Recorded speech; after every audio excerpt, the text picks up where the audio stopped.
गुरुर्ब्रह्मा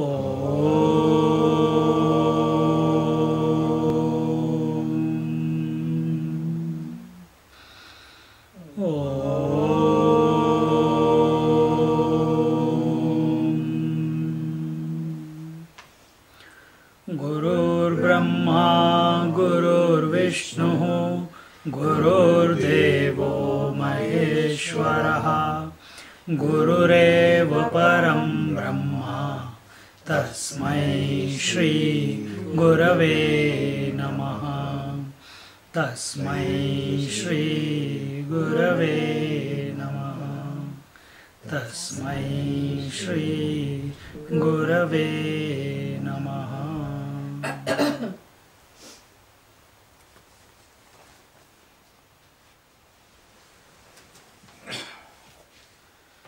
We are on the 24th verse of the Sadachar.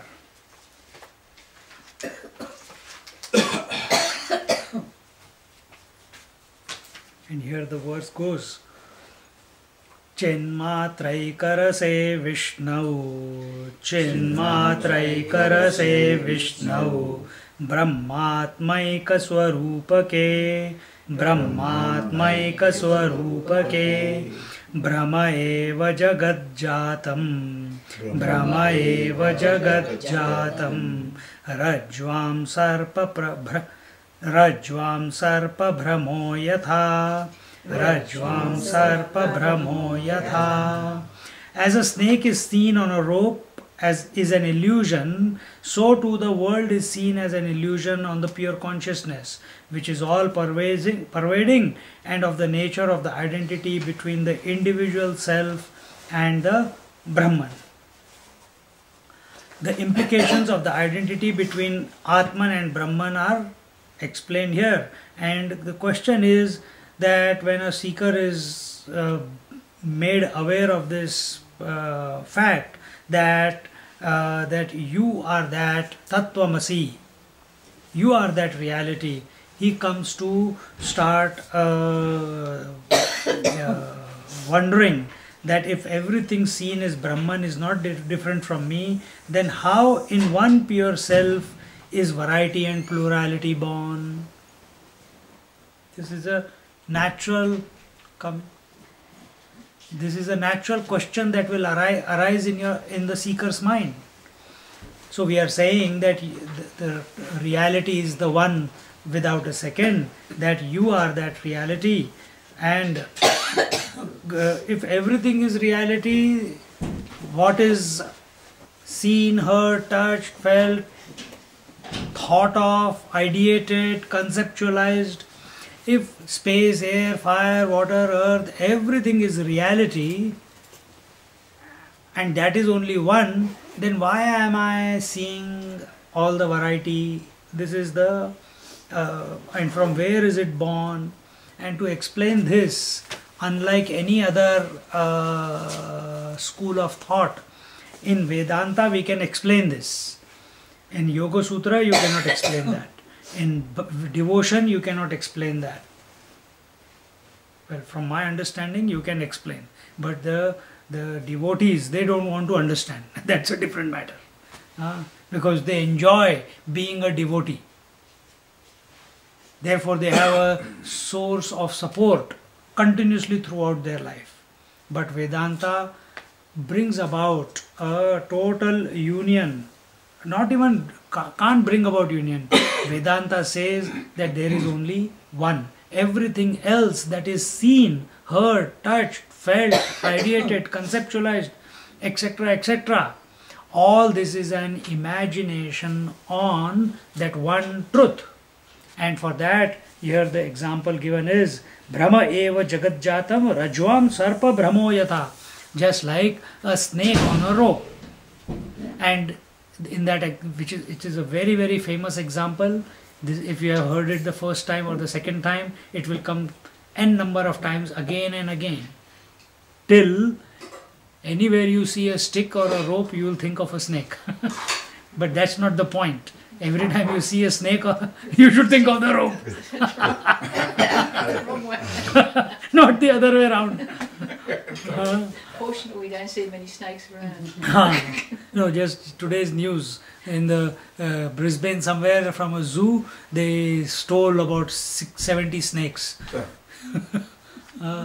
So might be possible if they come to Victoria.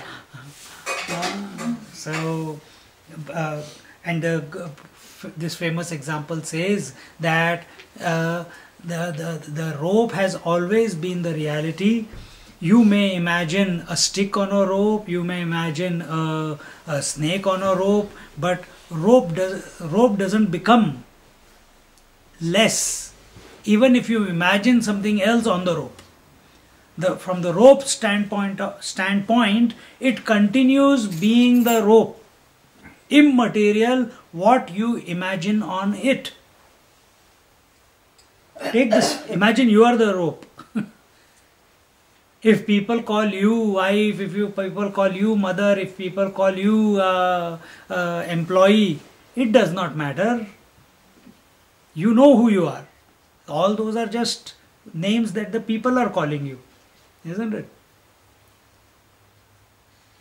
So exactly the same way, this from the standpoint of rope, from the standpoint of water, from the standpoint of post, from the standpoint of reality, it alone is. Everything else is imagined on it. So if that is the case, then what is the truth? You are that is the statement made. You are that truth. So everything is imagined on me. How is it possible that everything is imagined on me? How is everything imagined on me?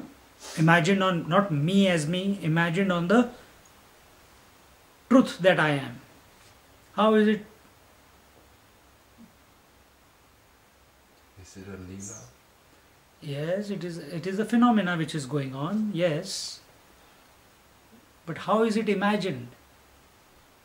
In names and forms. In names and forms, by pasting something on something.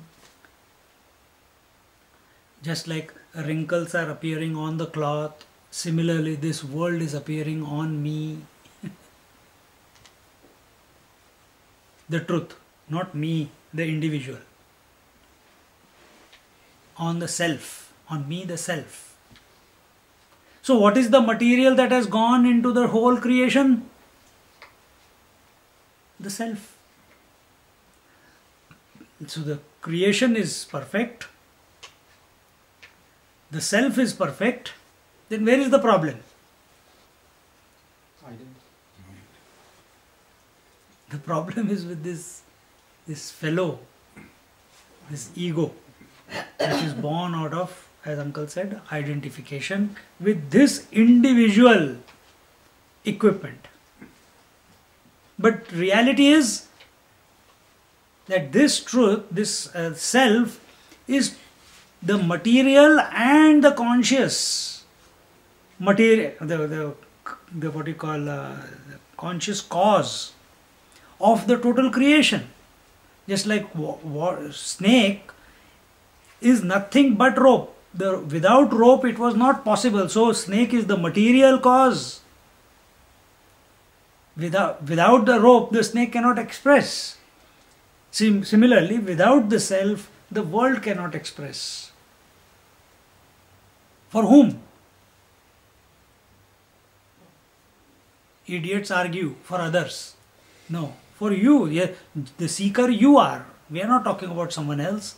We are talking about your journey, individual journey. So if you are not there, how can the world be there?